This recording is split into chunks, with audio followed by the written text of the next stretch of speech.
आकाश और चाहत की नई नई शादी हुई थी और सुबह सुबह आकाश चाहत को गले लगाते हुए किस करने लगा और बोला, हाय चाहत बेबी, आज मन कर रहा है ऑफिस से छुट्टी ले लूं और दिन भर तुम्हें ऐसे ही प्यार करता रहूं।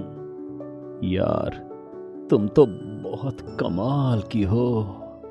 तो ले लो ना छुट्टी, और मैं जानती हूँ अगर तुम एक दिन भी छुट्टी लोगे तो दीदी तुम्हें 100 ताने मारेंगी डाइनिंग टेबल पर।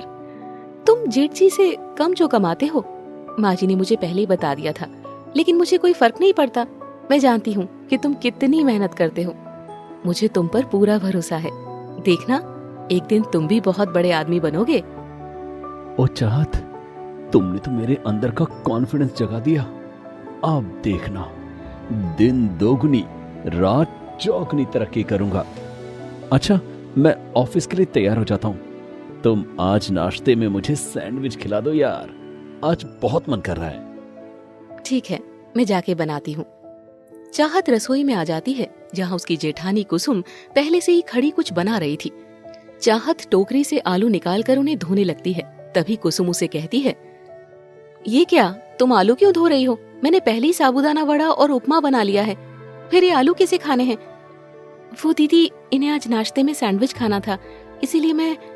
तो तू मुझे कल रात को ही बता देती तो मैं इतनी सारी तैयारी करती ही नहीं। अरे दीदी, इन्होंने मुझे अभी अभी बताया तो मैं रात को कैसे बताती? ठीक है, मैं उन्हें जाके मना कर देती हूँ।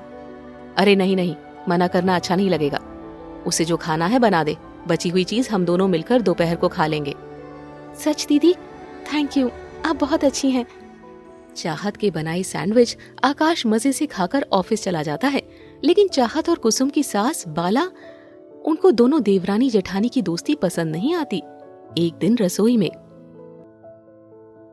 चाहत, मैं बबलू को स्कूल छोड़ने जा रही हूँ। गैस पे कोफ्ते बन रहे हैं, 5 मिनट बाद गैस बंद कर देना। चाहत कमरे से आवाज लगाकर कहती है, ठीक है दीदी, आप जाइए। चाहत गैस बंद करने आ ही रही होती है कि रास्ते में बाला आ जाती है। एरी छोटी बहू, मेरे पैरों में बहुत दर्द हो रहा है, तू जरा दबा दे, जान निकली जा रही है, जल्दी आ। आई माँ जी, बस जरा गैस बंद कर दूं। अरे तुझे गैस की पड़ी है, बड़ी बहू आ गई होगी, वो देख लेगी। ठीक है माँ जी, मैं आपके पैर दबा देती हूँ। चाहत बाला के पांव दबाने में गैस के बारे में भूल जाती है। तभी कुसुम घर में आती है तो देखती है, हे भगवान, चाहत से एक काम ढंग से नहीं होता, सारे कोफ्ते जला दिए। अब ये मुझे बहुत सुनाएंगे। कुसुम और चाहत के बीच तनाव पैदा हो जाता है। बाला की साजिशों के चलते कुसुम और चाहत एक दूसरे से बातचीत भी बंद कर देते हैं। इस बात से दोनों भाई आकाश और विजय काफी परेशान हो जाते हैं। आकाश, ये सब आखिर हो क्या रहा है? तेरी भाभी और चाहत ने एक दूसरे से बातचीत भी बंद कर दी है। हाँ भैया, मैं भी यही सोच रहा हूं कि आखिर बहनों की तरह रहने वाली इन देवरानी जेठानी को एक दूसरे की शक्ल भी पसंद नहीं आ रही अब। एक काम करते हैं, कल हम किसी को बिना बताए पूरे दिन घर में छिपे रहेंगे और देखेंगे कि आखिर कुसुम और चाहत के झगड़ों का कारण क्या है। ठीक है भैया, हम अपने फोन भी साइलेंट कर लेंगे। अगले दिन, कुसुम, मैं जा रहा हूं। ठीक है जी। चाहत, मैं भी ऑफिस चलता हूं। ठीक है जी। आकाश और विजय दोनों छुप छुप कर कुसुम और चाहत को देखते हैं। वो घर के जिस हिस्से में जाती हैं, दोनों अपनी अपनी पत्नी का चुपके चुपके पीछा करते हैं, लेकिन अभी तक सब ठीक चलता है। कुसुम कपड़े धो रही होती है और चाहत बबलू को पढ़ा रही होती है। आकाश और विजय एक दूसरे से फोन पर बात करते हैं। अरे भैया, अभी तक तो सब ठीक है, कहीं हम खामखा अपनी पत्नियों पे शक तो नहीं कर रहे? ये तो दिन ढलने पे पता चलेगा छोटे, अभी तक दोनों एक साथ नहीं आई हैं। अभी दोनों खाना बनाने के लिए जाएंगी किचन में, तब देखेंगे। ठीक है भैया। शाम के समय कुसुम और चाहत दोनों किचन में आती हैं, लेकिन एक दूसरे को देखते ही मुंह फेर लेती हैं और एक दूसरे को चिट्ठी पकड़ा देती है और पढ़ती है, आज आकाश को पालक पनीर खाना है। आज तेरे जेठ जी को कटहल की सब्जी खानी है। दोनों अपना अपना काम बिना झगड़ा किए करती हैं और किचन से अपने अपने कमरे में चली जाती हैं। आकाश और विजय को कुछ समझ नहीं आता, लेकिन फिर भी वो दोनों अपने अपने कमरे के बाहर से छुप के कुसुम और चाहत को देखते रहते हैं। चाहत कपड़े प्रेस कर रही होती है कि तभी बाला हाथ में फोन लिए वहाँ आ जाती है। उसके फोन में कैमरा ऑन है। छोटी बहू, तुम्हें बबलू बुला रहा है, पढ़ाई में कुछ समझ नहीं आ रहा उसे। ठीक है माँ जी, मैं अभी जाती हूँ। बाला मुस्कुराते हुए एक हाथ से फोन पकड़े रहती है और दूसरे हाथ से गर्म स्त्री चाहत के कपड़ों पर रख देती है। ये देख आकाश और विजय हक्के बक्के रह जाते हैं। फिर बाला कुसुम के पास जाकर कहती है, बड़ी बहू, चाहत ने तुम्हें कमरे में बुलाया था। मुझे? क्यों? अरे मुझे क्या पता, खुद जाकर देख ले। अच्छा माँ जी। कुसुम चाहत के कमरे में आती है और स्त्री को हाथ में पकड़कर साइड में रखती है कि चाहत वहाँ आ जाती है।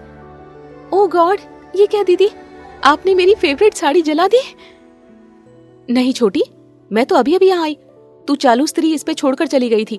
मैंने जैसे ही देखा, स्त्री सही समय पर उठा ली, वरना तेरी साड़ी के साथ साथ बिस्तर भी जल जाता और सारे घर में आग लग जाती। आप कहना क्या चाहती हैं दीदी? मैं ना समझ हूँ, चीजें संभाल कर नहीं रख सकती। ये सब आपके बबलू की वजह से हुआ है। क्या अब तुम मेरे बेटे को बीच में लाओगी? अपनी गलती का इल्जाम उस पे मत डाल। गलती की है तो मान ले। आपके बबलू ने मुझे पढ़ाई के बहाने बुलाया, लेकिन जब मैं उसके रूम में गई तो वो सो रहा था। इतने में मेरी साड़ी जल गई। आप माँ बेटे ने तो पागल करके रखा है। मैं अब आपके साथ एक दिन भी नहीं रह सकती।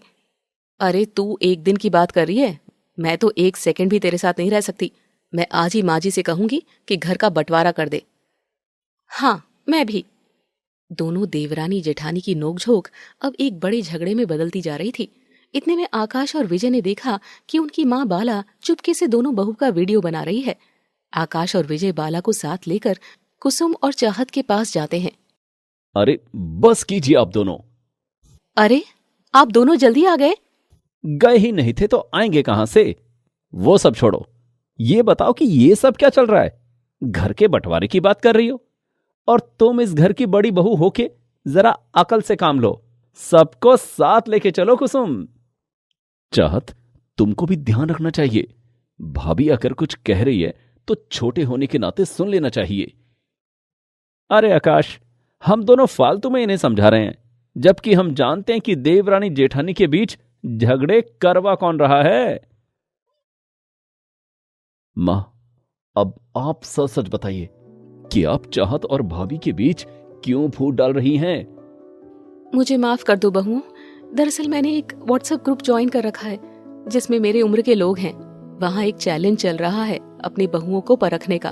ये जानने के लिए हम सब अपनी बहुओं के बीच थोड़ा तनाव पैदा कर सकते हैं और अपनी बहुओं का रिएक्शन रिकॉर्ड करना था।